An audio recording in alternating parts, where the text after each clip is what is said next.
ሰላም ጤና ይስጥልን የተወደዳችሁ የገበያ ሚዲያ ተከታታዮቻችን የዕለተ ረቡዕ ሚያዝያ 21 ቀን 2018 ዓ.ም ለዕለቱ የመረጥናቸው አዳዲስ ሀገራዊ ዓለም አቀፋዊ እንዲሁም ስፖርታዊ የዜና ዘገባዎቻችንን ይዘንላችሁ ቀርበናል። የዜና ዘገባዎቻችንን ስፖንሰር ያደረገልን አጋራችን ደግሞ የሮሃ ፎሬክስ ቢሮ ነው። በዜና ዘገባችን ላይ የሮሃ ፎሬክስ ቢሮን የዕለቱን የውጭ ምንዛሬ ተመን መረጃ እናጋራችኋለን። በቅድሚያም አርዕስቶችን የናፍጣ አቅርቦት ከዛሬ ጀምሮ ቀድሞ ወደ ነበረበት እንዲመለስ መንግስት መወሰኑን የገንዘብ ሚኒስቴር አስታወቀ። ይህ እርምጃ ደግሞ በሀገሪቱ ያለውን የትራንስፖርትና የግብርና እንቅስቃሴ ለማቀላጠፍ ከፍተኛ እገዛ ይኖረዋል ተብሏል። ሙሉ መረጃው እናጋራችኋለን። ከውጭ ደግሞ ኢራን ያልፈነዱና እጅግ አውዳሚ የተባሉ በርካታ ሚሳኤሎችን ጨምሮ የአሜሪካ ቦምቦች በእጇ መግባታቸውን አስታወቀች። ከአሜሪካ የተመረቱት እነዚህ ጂቢዩ 57 የተሰኙ ግዙፍ ቦምቦችም እጅግ ጥልቅ በሆኑ ስፍራዎችና በኮንክሪት በተመሸጉ ምሽጎች ላይ ጥቃት ለማድረስ የተሰሩ መሆናቸው ተጠቁሟል። በዝርዝር እናጋራችኋለን። የተባበሩት አረብ ኤምሬትስ ከነዳጅ ላኪ ሀገራት ድርጅት ኦፔክ ልትወጣ መሆኑን ተከትሎ የነዳጅ ገበያው ክፉኛ ተናወጠ። ሀገሪቱም ይህንን ያልተጠበቀ ውሳኔ ለመወሰን የተገደደችው ደግሞ በኦፔክ የምርት ኮታ ገደብ ምክንያት ነዳጅ የማምረት አቅሟን በሚፈለገው መጠን መጠቀም ባለመቻሏ ነው ተብሏል። በዝርዝር የምትሰሙት መረጃችን ነው። የኢራን አምባሳደር በሶሻል ሚዲያ ኢራናውያን ለሀገራቸው መስዋዕትነት እንዲከፍሉ ጥሪ ማቅረባቸውን ተከትሎ ወደ ብሪታንያ የውጭ ጉዳይ ሚኒስቴር ተጠርተው ማብራሪያ መጠየቃቸው ተነገረ። በሌላ በኩል የአሜሪካ የስለላ ተቋማት የትራምፕን የድል አዋጅ ተከትሎ ሊመጣ የሚችለውን የኢራን ምላሽ በጥልቀት እየገመገሙ መሆኑ ተነግሯል። በዝርዝር የምናጋራችሁ ይሆናል። የተወደዳችሁ የገበያ ሚዲያ ተከታታዮቻችን እነዚህንና ስፖርታዊ መረጃዎችን ጨምሮ ለዕለቱ የመረጥናቸው ዜናዎችን ይዘንላችኋል። አሁን ደግሞ በዝርዝር ወደምንመለከታቸው መረጃዎቻችን እናልፋለን። በፒያሳ መሬት አይሸጥም እድል እንጂ ከአራዳ ፓርክ ፊት ለፊት በኮንዶሚኒየም ዋጋ የቤት ባለቤት የሚሆኑበትን ብቸኛ አጋጣሚ እንሆ እንላለን። በመሃል ፒያሳ ከአራዳ ፓርክ ፊት ለፊትና ከፍሬንድሺፕ ፓርክ አጠገብ በግንባታ ላይ ባለው ሳይታችን አመቺ በሆነ አከፋፈል ማለትም 100% ለሚከፍሉ ደንበኞች የ40% ቅናሽ ማድረጋችን ስንገልጽ በታላቅ ደስታ ነው። በዚህም 6 ሚሊዮን የነበረውን ባለ 1 መኝታ በ3.6 ሚሊዮን ብር፣ 10 ሚሊዮን የነበረውን ባለ 2 መኝታ በ6 ሚሊዮን ብር፣ 14 ሚሊዮን የነበረውን ባለ 3 መኝታ በ8.6 ሚሊዮን ብር ብቻ ሲሆን ከ10% ቅድመ ክፍያ ጀምሮ ከፍሉም ልዩ የክፍያ አማራጭና የባንክ ብድር ማመቻችተናል። አፓርትመንቶቻችን በቂ የሆነ ፓርኪንግ፣ የከርሰ ምድር ውሃና የልጆች መጫወቻዎችን ያካትቱ ናቸው። በተጨማሪም በመርካቶ ተክለ ሃይማኖት የንግድ ሱቆችን በ1.8 ሚሊዮን ብር ሙሉ ክፍያ ከ400 ሺህ ብር ቅድመ ክፍያ ጀምሮ ይዘን መተናል። ልብ ይበሉ፣ እኛ ለጋራ መገልገያዎች አናስከፍልም። ለበለጠ መረጃ ከታች ባሉት ስልክ ቁጥሮች ይደውሉልን። ሜሪት ፕሮፐርቲስ። የናፍጣ አቅርቦት ከዛሬ ጀምሮ ቀድሞ ወደ ነበረበት እንዲመለስ መንግስት መወሰኑን የገንዘብ ሚኒስቴር አስታወቀ። በኢትዮጵያ የአንድ ቀን የናፍጣ አቅርቦት ከመካከለኛው ምስራቅ ግጭት በፊት ወደ ነበረበት 9 ሚሊዮን ሊትር እንዲመለስ መወሰኑን የገንዘብ ሚኒስትሩ አቶ አህመድ ሺዴ ዛሬ በሰጡት መግለጫ አስታውቀዋል። በመካከለኛው ምስራቅ ግጭት ምክንያት የዓለም አቀፍ የነዳጅ ዋጋ መጨመርና አቅርቦት ላይ መስተጓጎል መፍጠሩን ተከትሎ በኢትዮጵያ የአንድ ቀን የናፍጣ አቅርቦት ወደ 4.5 ሚሊዮን ሊትር ወርዶ እንደነበር ይታወሳል። ሆኖም አሁን ላይ የአንድ ቀን የናፍጣ አቅርቦት ወደ ቀድሞ 9 ሚሊዮን ሊትር እንዲመለስ መወሰኑን ተከትሎ ከዛሬ ጀምሮ ከጅቡቲ ወደ አዲስ አበባ መጓጓዝ እንደሚጀምር የገለጹት የገንዘብ ሚኒስትሩ ወደ ክልሎች ደግሞ ከነገ ጀምሮ መጓጓዝ ይጀምራል ብለዋል። እስካሁን የቤንዚንና የአውሮፕላን ነዳጅ ሙሉ በሙሉ ቀድሞ በነበረው መጠን እየቀረበ መሆኑንም የገንዘብ ሚኒስትሩ አክለዋል። በተጨማሪም በዓለም አቀፍ ደረጃ የተከሰተው የነዳጅ አቅርቦት መስተጓጎል ኢኮኖሚው ላይ የሚያሳድረውን ጫና ለመከላከል መንግስት በልዩ ግዢ በከፍተኛ ዋጋ ነዳጅ ገዝቶ እያቀረበ መሆኑንም አስረድተዋል። ይህ እርምጃ ደግሞ በሀገሪቱ ያለውን የትራንስፖርትና የግብርና እንቅስቃሴ ለማቀላጠፍ ከፍተኛ እገዛ ይኖረዋል ተብሎም ይጠበቃል።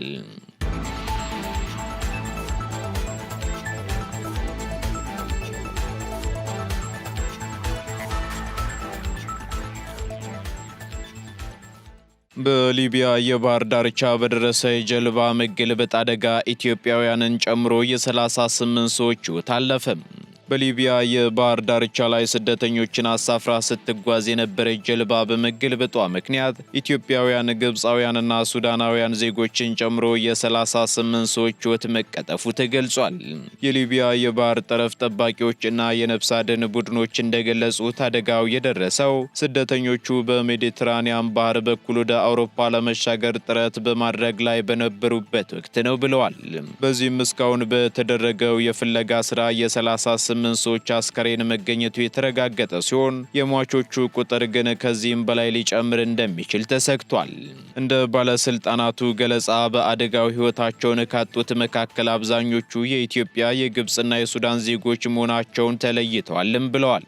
የነፍስ አድን ቡድኑ አስከሬኖችን የማውጣት ስራውን የቀጠለበት ሲሆን ጥቂት የማይባሉ ስደተኞች ደግሞ በሕይወት ተርፈው አስፈላጊው የሕክምና እርዳታ እየተደረገላቸው መሆኑ ተነግሯል። ይህ አሳዛኝ ክስተት በሊቢያ በኩል ወደ አውሮፓ ለመሻገር የሚደረገው ህገወጥ የሰዎች ዝውውርና በባህር ላይ የሚያጋጥመው አደጋ አሁንም እጅግ አሳሳቢ ሆኖ መቀጠሉን የሚያሳይ ነው ተብሏል። በሊቢያ በኩል የሚደረገው የባህር ላይ ጉዞ በዓለም ላይ ለስደተኞች እጅግ አደገኛ ከሚባሉ መንገዶች አንዱ መሆኑ ይነገራል።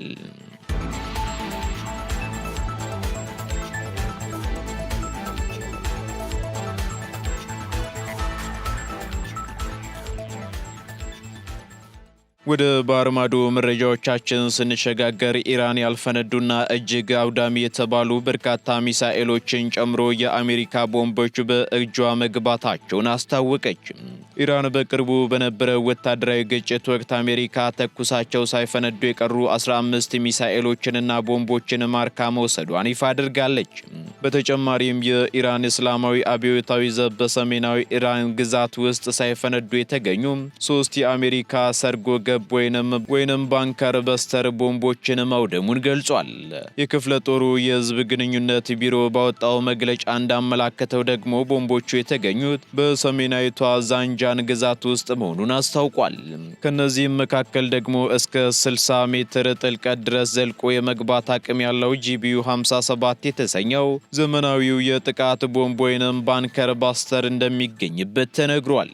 የሀገሪቱ የጦር ባለሙያዎች ቦምቦቹን ካመከኑ በኋላ ቴክኖሎጂውን ለመመርመርና የተገላቢጦሽ ምህንድስና ጥናት ለማድረግም ወደ ኢራን የምርምር ማዕከል ማዛወራቸው ተገልጿል። ከ2 ቀናት በፊት የወጣው ይህ መረጃ ከአሜሪካ የተመረቱት እነዚህ ጂቢዩ 57 የተሰኙ ግዙፍ ቦምቦች እጅግ ጥልቅ በሆኑ ስፍራዎችና በኮንክሪት በተመሸጉ ምሽጎች ላይ ጥቃት ለማድረስ የተሰሩ ስለመሆናቸውም ተጠቁሟል። የአብዮታዊ ዘቡ የቦምብ ባለሙያዎች እንደገለጹት ከሆነ ደግሞ ቦምቦቹ በወቅቱ በነበረው ወታደራዊ ግጭት በአሜሪካና በእስራኤል ተዋጊ አውሮፕላኖች የተጣሉ ቢሆንም ሳይፈነዱ መቆየታቸውን አረጋግጠዋል። ከ3ቱ ግዙፍ ቦምቦች በተጨማሪ ከ9500 በላይ ትናንሽ ቦምቦች፣ 52 ሮኬቶችና በርካታ ሚሳኤሎች በዚሁ ግዛት ተገኝተው እንዲመክኑ መደረጉን ታስኒም የተሰኘው የዜና ወኪል ዘግቧል።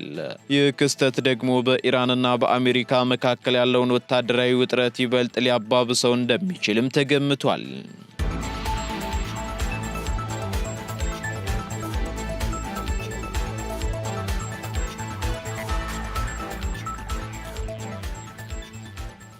የተባበሩት አረብ ኤምሬትስ ከነዳጅ ላኪ ሀገራት ድርጅት ኦፔክ ልትወጣ መሆኑን ተከትሎ የነዳጅ ገበያው ክፉኛ ተናወጠ። ለግማሽ ክፍለ ዘመን ያክል የነዳጅ ላኪ ሀገራት ድርጅት ኦፔክ ቁልፍ አባል የነበረችው የተባበሩት አረብ ኤምሬትስ ከድርጅቱ አባልነት ልትወጣ መሆኑን ይፋ ማድረጓ በዓለም አቀፍ የኃይል ገበያና በጂኦፖለቲካው ረገድ ትልቅ ድንጋጤን ፈጥሯል። ይህ ውሳኔ ደግሞ ከግንቦት 2026 ጀምሮ ተግባራዊ እንደሚሆን የተገለጸ ሲሆን ኤምሬትስ በድርጅቱ ውስጥ በምርት መጠኗ ከሳውዲ አረቢያና ከኢራቅ በመቀጠል ሶስተኛዋ ግዙፍ ሀገር በመሆኗ የድርጅቱን የገበያ ተጽዕኖ በእጅጉ እንደሚያዳክመውም ተነግሯል። ሀገሪቱ ይህንን ውሳኔ ለመወሰን የተገደደችው ደግሞ በኦፔክ የምርት ኮታ ገደብ ምክንያትም ነዳጅ የማምረት አቅሟን በሚፈለገው መጠን መጠቀም ባለመቻሏ እንደሆነ ተገልጿል። የተባበሩት አረብ ኤምሬትስ የነዳጅ ምርቷን በቀን ወደ 5 ሚሊዮን በርሜል ለማሳደግ ግዙፍ ኢንቨስትመንት እያደረገች ቢሆንም የኦፔክ ደንቦች ግን ምርቷን እንድትቀንስ በማስገደዳቸው ከሳውዲ አረቢያ ጋር በፖሊሲ ልዩነት ውስጥ ቆይታለች ተብሏል። ይህ የኤሚሬትስ እርምጃ በዓለም አቀፍ ደረጃ የነዳጅ ዋጋ ላይ መዋዠቅ ሊያስከትል ይችላል ተብሎ የተሰጋ ሲሆን በተለይም በኢራንና በአሜሪካ እስራኤል መካከል ካለው ውጥረት ጋር ተያይዞ የሆርሙዝ ወሽመጥ ስጋት ላይ ባለበት ወቅት ኤሚሬትስ ከኦፔክ መውጣቷ የገበያውን ቁጥጥር አስቸጋሪ ያደርገዋል እየተባለም ይገኛል። በሌላ በኩል የአሜሪካው ፕሬዝዳንት ዶናልድ ትራምፕ ኦፔክን በዋጋ ጭማሪ ሲተቹ መቆየታቸው ይታወሳል። ሆኖም የኤሚሬትስ ከኦፔክ መውጣት ደግሞ የትራምፕን አሜሪካን ቀዳሚ የማድረግና የነዳጅ ዋጋን የመቀነስ ፖሊሲ የሚደግፍ በመሆኑ ለዋሽንግተን ትልቅ የዲፕሎማሲ ድል ተደርጎም ተወስዷል። የዘርፉ ባለሙያዎች እንደሚሉት ከሆነ ደግሞ የተባበሩት አረብ ኤሚሬት ከኦፔክ የመውጣት በነዳጅ ሽያጭ የምታደርገውን ገቢ በማሳደግ ኢኮኖሚዋን ወደ ታዳሽ ኃይልና ወደ ሰው ሰራሽ አስተውሎት አርቲፊሻል ኢንተለጀንስ ቴክኖሎጂ ለማሸጋገር በያዘችው ረጅም ጊዜ ስትራቴጂካዊ እቅድ ምክንያት ነው ሲሉም ያስረዳሉ። ሆኖም ይህ ውሳኔ ከጎረቤቷ ሳውዲ አረቢያ ጋር ያላትን የኢኮኖሚ ፉክክርም ወደ አዲስ ምዕራፍ ሊያሸጋግረው እንደሚችል ተነግሯል።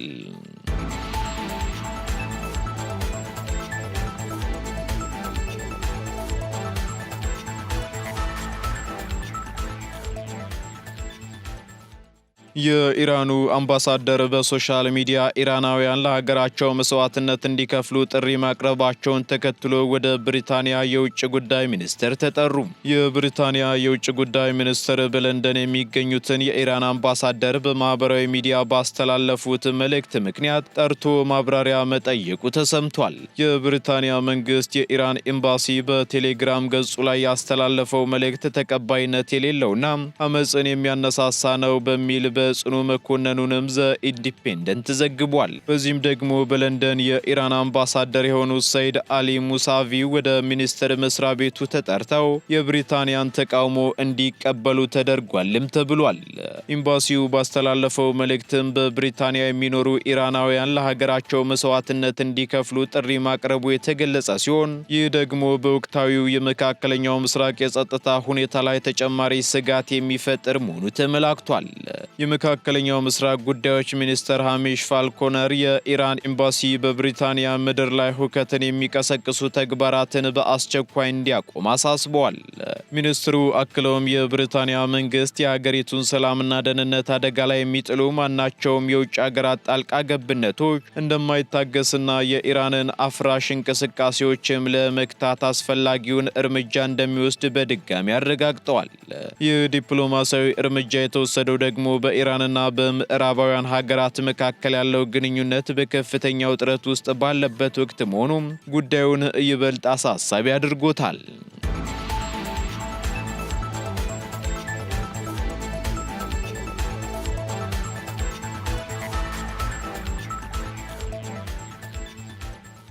ወደ መጨረሻው ዝርዝር መረጃችን ስንሸጋገር የአሜሪካ የስለላ ተቋማት የትራምፕን የድል አዋጅ ተከትሎ ሊመጣ የሚችልን የኢራን ምላሽ እየገመገሙ ነው ተባለ። የዩናይትድ ስቴትስ የስለላ ተቋማት ፕሬዝዳንት ዶናልድ ትራምፕ ለሁለት ወራት የዘለቀውንና በሺዎች የሚቆጠሩ ሰዎችን ሕይወት የቀጠፈውን የኢራን ጦርነት በድል አጠናቀናል ብለው በአንድ ወገን ቢያወጁም ቴህራን ምን አይነት ምላሽ ልትሰጥ እንደምትችል ጥልቅ ግምገማ እያደረጉ መሆኑ ተሰምቷል። በጉዳዩ ላይ መረጃ ያላቸው የዋይት ሀውስ ባለስልጣናት ይህ ግምገማ እየተካሄደ ያለው ጦርነቱ በፕሬዝዳንቱና በሪፐብሊካን ፓርቲ ላይ እያመጣ ያለውን ፖለቲካዊ ጫና ለመቀነስ ታስቦ ነው ማለታቸውን የሮይተርስ ዘገባ አመላክቷል። በተለይም በመጪው ህዳር በሚካሄደው የኮንግረስ ምርጫ ላይ ጦርነቱ ሽንፈትን ሊያስከትል ይችላል የሚል ስጋት ስለመኖሩም ተገልጿል።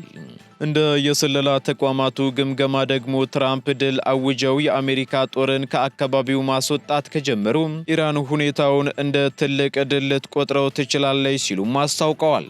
ይሁን እንጂ ፕሬዝዳንቱ ድል አውጀው ነገር ግን የአሜሪካ ጦር በከፍተኛ ሁኔታ በዚያው እንዲቆይ ካደረጉ ደግሞ ኢራን ሁኔታውን እንደ ድርድር ስልት እንጂ ጦርነቱን እንደሚያበቃ እርምጃ አትመለከተውም ተብሏል። በሌላ በኩል አሜሪካ በችኮላ ከጦርነቱ የምትወጣ ከሆነ ደግሞ ኢራን የኒውክሌርና የሚሳኤል ፕሮግራሟን እንደገና ለማጠናከር እድል ልታገኝ ትችላለች የሚል ስጋት በአማካሪዎች ዘንድ ተፈጥሯልም ተብሏል። ምንም እንኳን የሰላም ንግግሮችና የተኩስ አቁም ሙከራዎች ቢኖሩም ዋይት ሀውስ አሁንም የአየር ድብደባን ጨምሮ ሌሎች ወታደራዊ አማራጮችን ከመድረክ አላስወገደም። በአሁኑ ወቅትም በሆርሙዝ ወሽመጥ መዘጋት ምክንያት የነዳጅ ዋጋ በዓለም አቀፍ ደረጃ መጨመሩ ደግሞ በፕሬዝዳንት ዶናልድ ትራምፕ አስተዳደር ላይ ከፍተኛ የቤት ውስጥ ጫና መፍጠሩ ተነግሯል።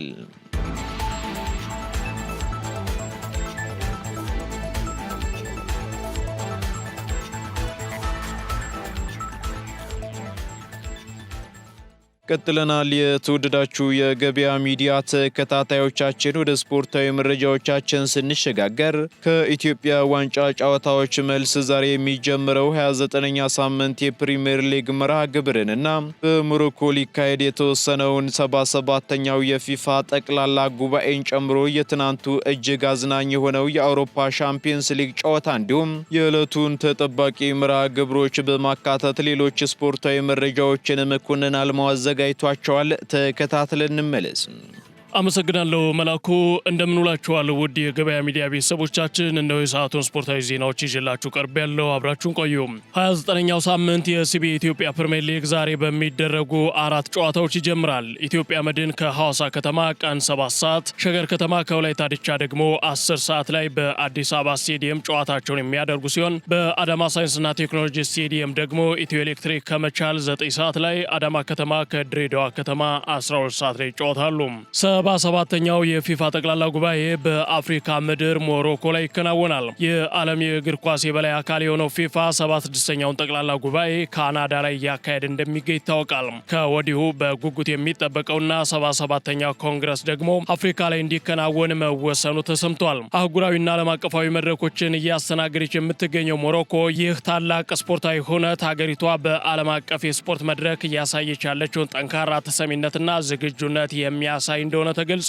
የ2027 የፊፋ ኮንግረስ ላይ ቀጣዩ የፊፋ ፕሬዝዳንታዊ ምርጫ የሚካሄድ ሲሆን ሁነቱም በመላው የእግር ኳስ ቤተሰብ ዘንድ በጉጉት የሚጠበቅ በመሆኑ ጉባኤው ከመላው ዓለም የተውጣጡ የእግር ኳስ አመራሮችንና ባለድርሻ አካላትን ወደ ሰሜን አፍሪካዊቷ ሀገር ያግዛል። ከፖርቹጋልና ስፔን ጋር በመሆን የ2030 የዓለም ዋንጫን እንድታስተናግድ የተመረጠችው ሞሮኮ ይህ ዓለም አቀፋዊ መድረክ ትልቅ መነቃቃትን እንደሚፈጥርላትም ይገመታል። 9 ግቦች በተቆጠሩበት ጨዋታ ፒኤስጂ ባየር ሙኒክን አሸንፏል።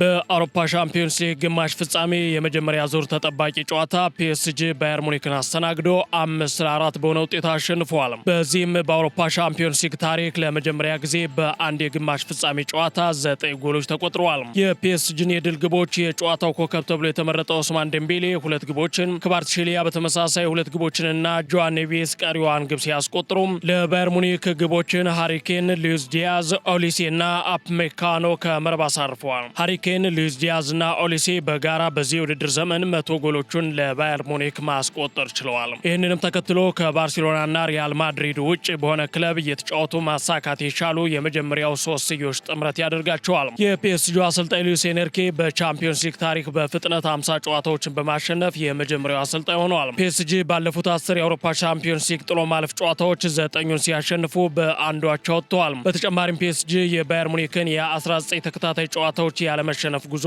ማስቆም የቻለ ሲሆን እንዲሁ ከ2021 በኋላ ለመጀመሪያ ጊዜ በቻምፒዮንስ ሊግ ባየር ሙኒክን ማሸነፍ ችለዋል። ፒኤስጂና ባየር ሙኒክ ያደረጉት ጨዋታ በቻምፒዮንስ ሊግ የግማሽ ፍጻሜ ታሪክ ብዙ ጎል የተቆጠረበት የመጀመሪያው ግጥሚያም ነው። ከጨዋታው ጋር በተያያዘ ድሉ ይገባናል፣ ምርጡ ጨዋታዬ ነው ያሉት የፒኤስጂ ዋና አሰልጣኝ ሉዊስ ኤንሪኬ በምሽቱ ጨዋታ በሁለቱም ቡድኖች መደሰታቸውን ገልጸዋል። በጣም ደስተኞች ነን፣ ድሉ ይገባናል፣ ልንሸነፍ ወይም አቻ ልንወጣ እንችል ነበረ። ይሄ የዓመቱ 3ኛ ሽንፈታቸው ነው ብለዋል። ስለ ጨዋታው ያነሱት አሰልጣኙ በእግር ኳስ አሰልጣኝነት የቆይታዬ ይህ ምርጡ ጨዋታ ነው ሲሉ ገልጸዋል። ኦሊሴ፣ ዲያዝና ሃሪኬንን አይነት ተጫዋቾች ከየት ነው ያገኟቸው?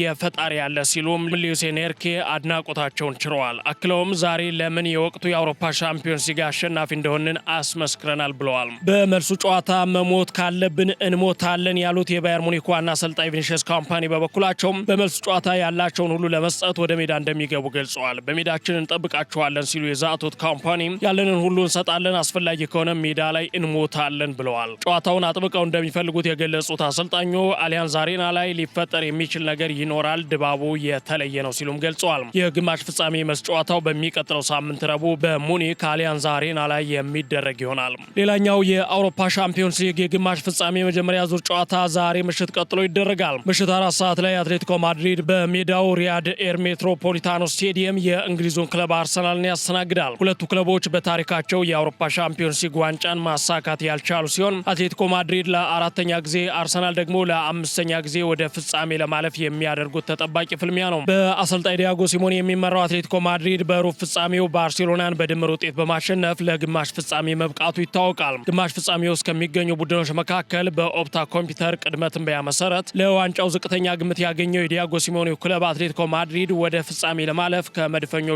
ብርቱ ፉክክር ይጠብቀዋል። በዚሁ ቅድመ ትንበያ መሰረት ለዋንጫው በቀዳሚነት የተገመተው አርሰናል በበኩሉም ወደ ፍጻሜው ለመጓዝ ዛሬ ከሜዳ ውጭ ተጉዞ በሚያደርገው ጨዋታ ከስፔኑ ክለብ ተመሳሳይ ፍልሚያ ይጠብቀዋል። አርሰናል በታሪኩ አንድ ጊዜ ብቻ የአውሮፓ ሻምፒዮንስ ሊግ ፍጻሜ ላይ የተገኘ ሲሆን በፈረንጆቹ 2006 በመድረኩ የፍጻሜ ጨዋታ በባርሴሎና ተሸንፎ ዋንጫውን ማጣቱ ይታወሳል። ባለፉት ሳምንታት የእንግሊዝ ካራባኦ ካፕ ዋንጫን በማንቸስተር ሲቲ የተነጠቀውና ከኤፍኤ ካፕ ዋንጫ በሩብ ፍጻሜ የተሰናበተው የሰሜን ለንደኑ ክለብ በሻምፒዮንስ ሊጉ ለፍጻሜ እንደሚበቃ ይጠበቃል። የሰሜን ለንደኑ ክለብ አርሰናል በታሪኩ ለመጀመሪያ ጊዜ የአውሮፓ ሻምፒዮንስ ሊግ ዋንጫን ለማሳካት እያደረገ በሚገኘው ጉዞ እስካሁን አንድም ሽንፈት አልገጠመውም። ባለፈው ዓመት በመድረኩ ኃያል የሆነውን ሪያል ማድሪድን አሸንፈው እስከ ግማሽ ፍጻሜ መጓዝ ቢችሉም በፒኤስጂ ተሸንፈው ለፍጻሜ ማለፍ ሳይችሉ መቅረታቸው ይታወሳል። በዚህ የውድድር ዓመት ደግሞ ከምድብ እስከ ጥሎ ማለፍ ያልተሸነፈው ብቸኛው ክለብ ሲሆን በሩብ ፍጻሜው የፖርቹጋሉን ክለብ ስፖርቲንግ ሊዝበንን በድምር ውጤት በመርታት ለግማሽ ፍጻሜ ደርሰዋል።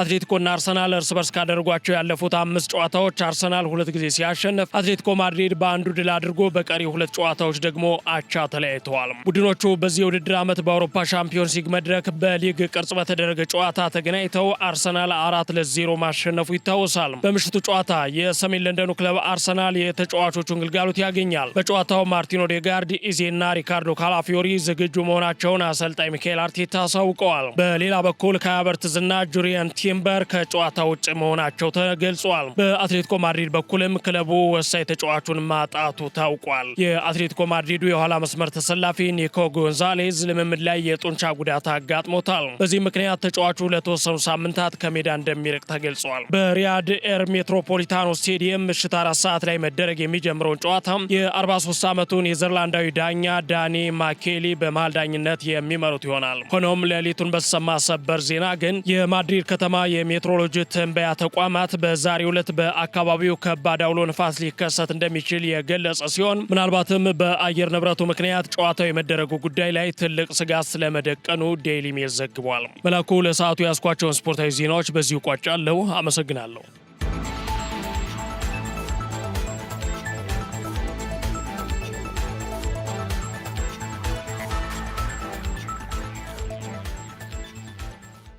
ከስፖርታዊ መረጃዎቻችን ተመልሰናል። የተወደዳችሁ ተከታታዮቻችን፣ በመጨረሻም የሮሃ ፎሬክስ ቢሮን የዕለቱን የውጭ ምንዛሬ ተመን መረጃ እናጋራችኋለን። በዚህም አንድ የአሜሪካ ዶላር 176 ብር ከ1 ሳንቲም እየተገዛ 179 ብር ከ53 ሳንቲም እየተሸጠ ይገኛል። ፓውንድ ስተርሊንግ 230 ብር ከ35 ሳንቲም እየተገዛ 234 ብር ከ95 ሳንቲም እየተሸጠ ይገኛል። ዩሮ ደግሞ 200 ብር ከ57 እየተገዛ 204 ብር ከ58 ሳንቲም እየተሸጠ ይገኛል። ስዊስ ፍራንክ እንዲሁ 218 ብር ከ80 ሳንቲም መግዣው ሲሆን መሸጫው ደግሞ 223 ብር ከ17 ሳንቲም ሆኗል። የተባበሩት አረብ ኤምሬት ድራም 47 ብር ከ43 ሳንቲም እየተገዛ 48 ብር ከ37 ሳንቲም እየተሸጠ ይገኛል። የሳውዲ ሪያል ደግሞ 46 ብር ከ27 ሳንቲም እየተገዛ 47 ብር ከ19 ሳንቲም እየተሸጠ ይገኛል። የቻይናው ዩዋን 24 ብር ከ60 ሳንቲም መግዣው ሲሆን መሸጫው ደግሞ 25 ብር ከ9 ሳንቲም ሆኗል። የካናዳ ዶላር 122 ብር ከ20 ሳንቲም እየተገዛ 124 ብር ከ64 ሳንቲም እየተሸጠ መሆኑን የሮሃ ፎሬክስ ቢሮ የዕለቱ የውጭ ምንዛሬ ተመን መረጃ ያመላክታል።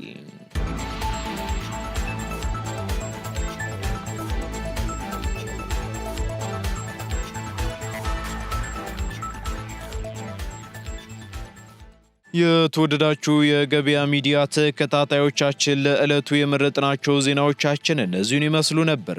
እንዲሁም ስፖርታዊ መረጃዎችን ጨምሮ ሌሎች ኢኮኖሚያዊ፣ ማህበራዊና ፖለቲካዊ መረጃዎቻችንን ለማግኘት ታዲያም የገበያ ሚዲያን እንድትወዳጁ እንጋብዛለን። ሰናይ ጊዜን ተመኘን።